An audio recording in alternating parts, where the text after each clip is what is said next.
guys, welcome back to the channel, and today we're going to be reacting to what happened to Vevo. So I listened to the suggestions and got curious. What did happen to Vevo, huh? Remember back in the day, every artist was like Eminem, Vevo, Mariah Carey, Vevo. What happened? Did they remove it or is it Yeah, no, they removed it. It's now just Eminem, Mariah Carey, you know. So what happened to How do you Vevo? put them two together? They belong together? Yes, they belong together. It seems like just yesterday, every single musician had Vevo in their YouTube channel name, Vevo in the bottom left of their videos, and there were even YouTubers putting Vevo on their diss tracks because it made them look more official. But this has left people with a few questions like, what even is Vevo? Why was their name on every single YouTube video? And whatever happened to it? Well, it turns out that Vevo was a big scheme cooked up by the music industry that eventually failed. So to understand that, we gotta go back to Vevo. Because Vevo, there was a website too, Vevo.com. It was kind of like a YouTube, but just for music videos by the artist official. Like, I remember visiting it one time, or a couple times maybe. Yeah, but it started out maybe as a competition to YouTube for just for music videos, but obviously, well, it lost. But I do remember that. It lost or did it merge? Because I felt like... Good question. I feel like they incorporated themselves on YouTube, no? Good question. I don't know, but we do still see like Vevo live performances, right? So I think maybe they just pivoted, like stopped doing music videos, kind of just made a platform for live performances. I don't know. Inception. Vevo was created back in 2008 when the music industry was recovering from quite a few problems. See, back in the day, music videos used to be aired on TV, on platforms like MTV, NBC, and more. This way, the producers and artists could get money directly from the networks and their advertisers. But then the internet came in and disrupted everything. CDs and records were being replaced by illegal file-sharing services like Napster and LimeWire, because why would you buy something when you can just get it for free? So as you may know, this made the music industry not very profitable. Things like Spotify and iTunes were just coming out, so the industry hadn't really figured out how to make money. That's why they came together and created Vevo. Universal Music Group and Sony Music Entertainment both got together in an evil corporate fashion and created Video Evolution, or Vevo for short. If those names sound familiar, that's because UMG and Sony are two of the big three record labels, which means that these three labels own pretty much every other smaller label. They thought that by creating Vevo, they could find a way to monetize music videos, and they did. What we're trying to do is quite simple, which is to provide a high quality, premium music and video experience to as many people as possible in as many places as possible. On any television, on any computer, on any phone, on any connected digital platform, we want to provide the highest quality, premium music and video experience. So we do that today with our partner. Okay, that sounds like a recital. Like you can tell, like he memorized the fucking lines. YouTube. So about 70% of music videos worldwide are consumed and discovered. and No, I'm just saying it doesn't sound like he's naturally explaining it. Really, like looking at him sounds like he really memorized it. Viewed through YouTube. So what Vevo does is provide that experience inside of YouTube with the world's largest music companies.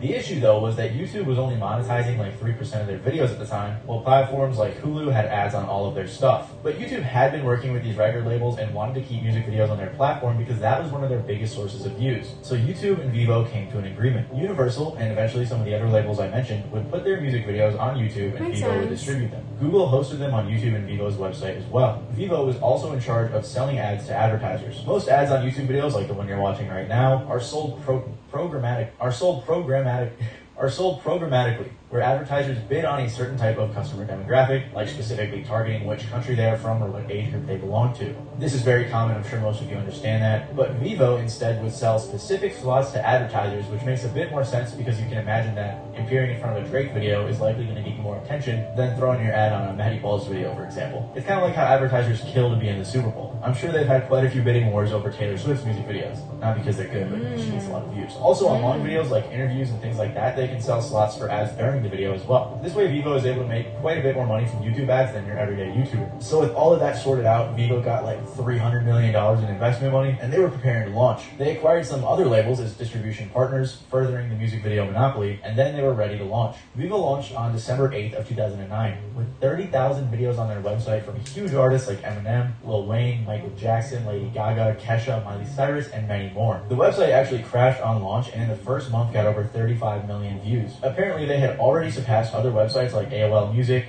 MySpace Music, MTV, Warner Music, and more. I was 7 when all of this was going down, so hearing about MySpace Music is new to me. Pretty interesting. Regardless, Vevo was going crazy, launching in different markets internationally like European countries, Mexico, and more. They even got the other big 3 record label, Warner, to sign with them as a content distribution partner. And they were also distributing videos on MTV.com, which was a whole lot cooler back then. At this time, Vevo was getting most of its views, 80% to be exact, from YouTube. Because Vevo was a conglomerate of pretty much every big record label and small one, and they distributed these videos to YouTube, that's why every artist had their own Vevo page, like Eminem Vevo or Rihanna Vevo. That's also why pretty much every music video in the early 2010s, and even up until this day, have Vevo in the bottom left corner, or right, I can't remember. But that still leaves us with one question. What happened to Vevo, and why did I say they failed earlier? Well, they had... I'm glad he did a little recap of the Vevo situation, because I didn't know that. I mean, I knew Vevo existed, but I didn't know, why they created it, what was the reason.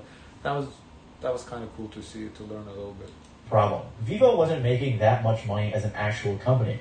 Most of the money was going to YouTube and then to the record labels, leaving Vevo to pick up the scraps. Apparently, Vevo was also very expensive to run because of everything I mentioned, so pretty early on in the company's life, they tried to find a buyer for $1 billion, which didn't really work out. So Vevo had to come up with some other ways to make money. First, they started making other types of content on YouTube and their own website, like interviews, live stream concerts, and things along those lines, although that content was never super successful. Then they released an app to watch music videos on your phone, and when it first launched, it was actually very successful. By early 2011, they were bigger than Facebook and right behind YouTube for video view. Yeah, I've never heard of the app, but as I said, I do remember the website. We use a platform to watch the videos. Content. By the end of 2011, Vevo was getting over 3.7 billion views a month. They had over 13 million downloads of their app, and they had made over 150 bucks, and they had made over 150 million dollars in revenue. But like I said, most of this money was going to YouTube and the labels, not to Vevo. And because they didn't want to rely so much on YouTube, they tried to diversify. They created something called Vevo TV that was supposed to be like Hulu, and they were also on apps like Roku, Apple TV, and more. It's likely that they were eventually plotting to become something like Hulu for music videos, where they wanted people to pay a monthly subscription to watch these music videos. And so we think there's that one of the important things, and you hear this throughout the industry, that... Yeah, I don't know who would pay to watch music videos, especially if it's... Unless they take it off YouTube, I guess. If they do take it off YouTube, then maybe. But if it's on YouTube, I don't really see anybody paying a fee for, something that's available on YouTube for free.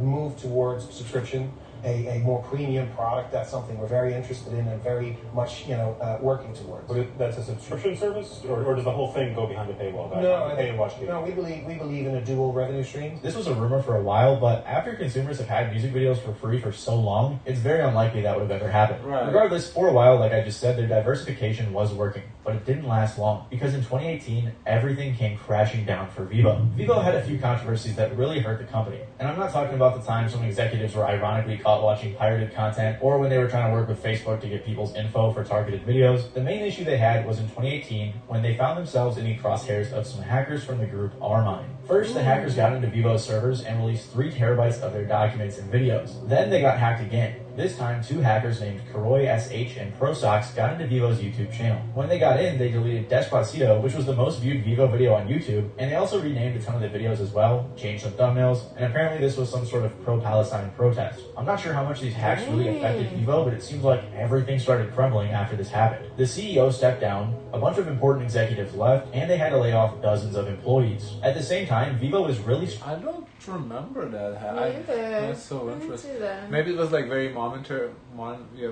like in a moment, like for 10-15 minutes that it happened quick. I don't remember. Struggling to compete with YouTube. It seemed like them putting their content on other websites or making their own website was a way to distance themselves from YouTube, so that way they didn't have to pay all of their revenue to YouTube. But that clearly didn't work, as YouTube is still the #1 site when it comes to watching music videos. Plus, the same year, YouTube just launched YouTube Music, so Vevo never became the Hulu or the Netflix of music videos. Instead, Vevo decided to wave the white flag. Vevo decided to shut down all of their other operations and just merge with YouTube to become... So they did merge, you were right, okay. A regular distributor. YouTube merged the Vevo accounts with the artist's official accounts to consolidate everything. So if you were subscribed to a Vevo account, your subscription would be switched over to the official artist account, YouTube. Also, they had 2 separate accounts. I thought it was only Vevo account was the official account. I wonder what... I guess I misremembered it, okay.